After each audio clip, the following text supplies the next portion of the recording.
guys, how's it going? It's Jake with the Click Tool Academy here. Today I wanted to do something a little bit different. I wanted to break down large corporations' brand names and really get into sort of some of the nuances, the detail, all of the time and effort that goes into choosing the most marketable name for each company. Because it's, each name isn't just the name, it's 1,000 different things to 1,000 different people, It's a million different emotions, it's a million different ideas. What each person and their personal experiences, everything they have in their history, coming into reading that brand name, feels and experiences and associates with that brand name is different, and all of that needs to be accounted for when large corporations dedicate thousands, hundreds of thousands of dollars, if not millions, to creating their brand names, to creating their brand in general. So let's go ahead, let's break that down. You might be surprised just how much of what they put in can be applicable to your own copywriting if you're doing affiliate marketing, internet marketing, because there's a similar level of nuance that you want to try to put into all of your headlines, into your content, into everything you're doing, into your ad writing, whatever it happens to be. So hopefully you can sort of take some of the ideas, some of the concepts that large corporations spend millions of dollars and dedicate dozens of, if not hundreds of employees to, and take some of those ideas, some of those practices that they use and apply them to your own copy. So let's go ahead and get into it.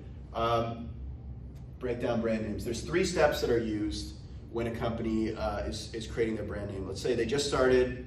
It's Amazon, for example. Jeff Bezos had an office, he had a couple employees, he had been working on it for a while. He knew his business model was going to be selling books on the internet before he had the name Amazon.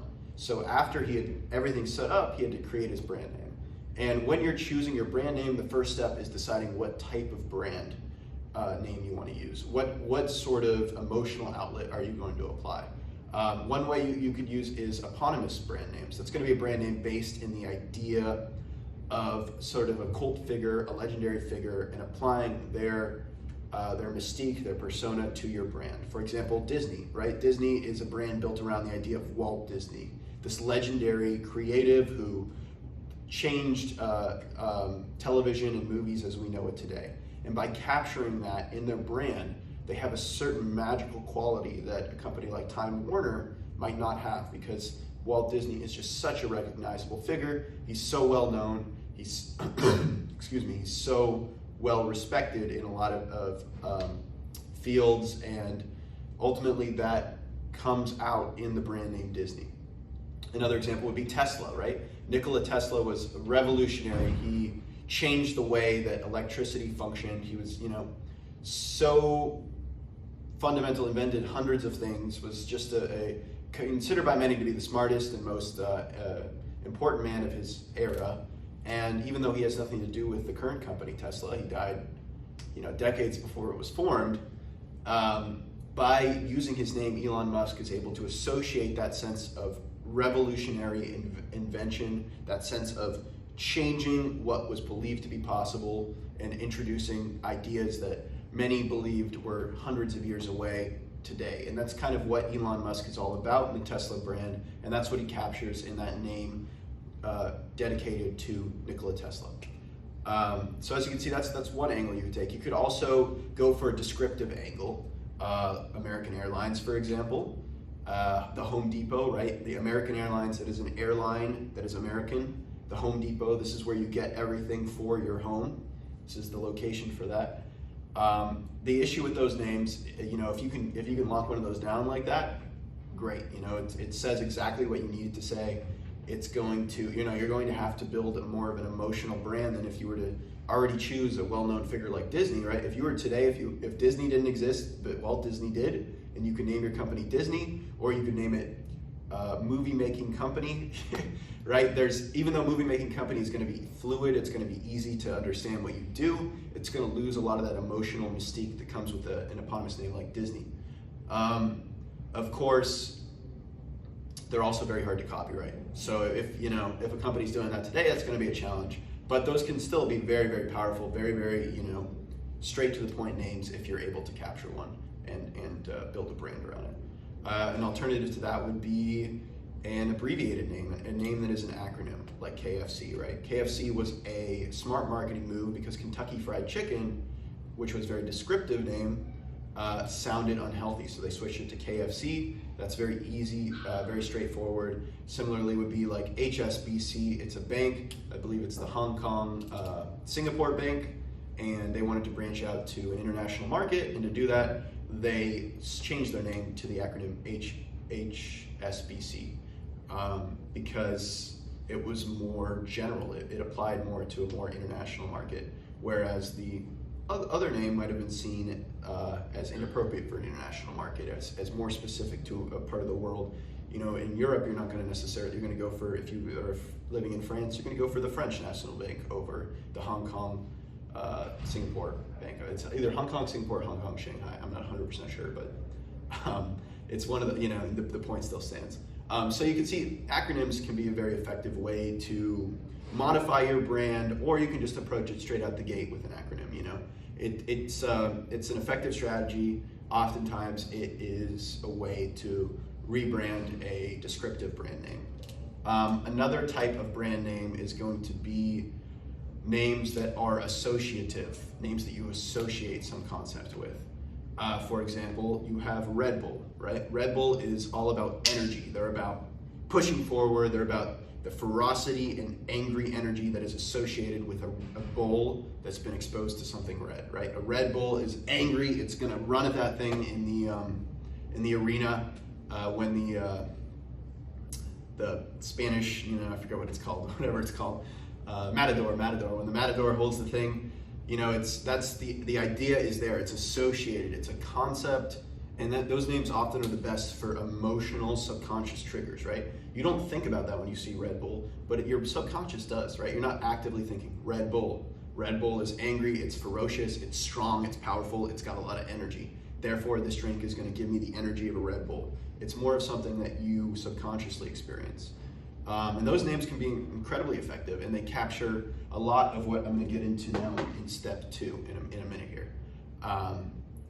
And you know, Red Bull, excellent example.